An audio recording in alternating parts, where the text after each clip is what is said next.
The man was examining the mummy without wearing gloves. The next second, his finger was cut by the mummy's sharp teeth.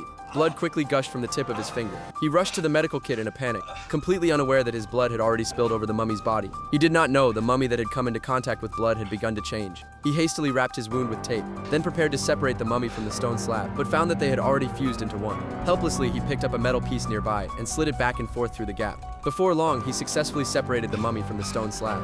He then carefully carried the mummy to a small bed and settled it there. After that, he returned to the lab bench to continue cleaning the residue on the stone slab. But just as he focused on his task, the mummy's jaw suddenly moved. This eerie scene startled him. Looking at the increasingly strange mummy, he quickly pulled up the sheet to fully cover it. After finishing this, the man went back to the lab bench to deal with the residue. But just as he was about to continue, something even more bizarre happened. The mummy moved slightly again, but the man still didn't notice. Shortly after, his superior arrived to inspect the work, and by then the man had discovered a secret within the stone slab. He lifted the cover, revealing a keyhole-like opening. The superior eagerly wanted to see what was inside, but the man quickly stopped it.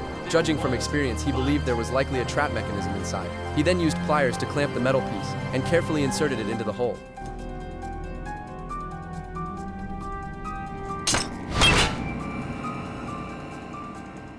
That's why you don't touch shit.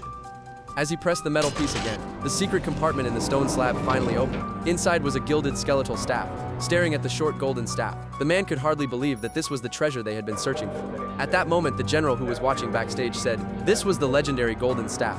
It was said to possess the power to bring the dead back to life." After confirming its authenticity, the superior and his men quickly left the lab. The man placed the staff into a box for storage, but then he suddenly noticed the mummy had mysteriously disappeared. He panicked instantly and rushed toward the alarm switch. But just as he pressed the alarm, a tall figure silently appeared not far away. Faced with this strange sight, the man fell into chaos. He quickly turned around to search his bag for a gun, but as soon as he turned back, he was firmly grabbed by the figure and was lifted high into the air.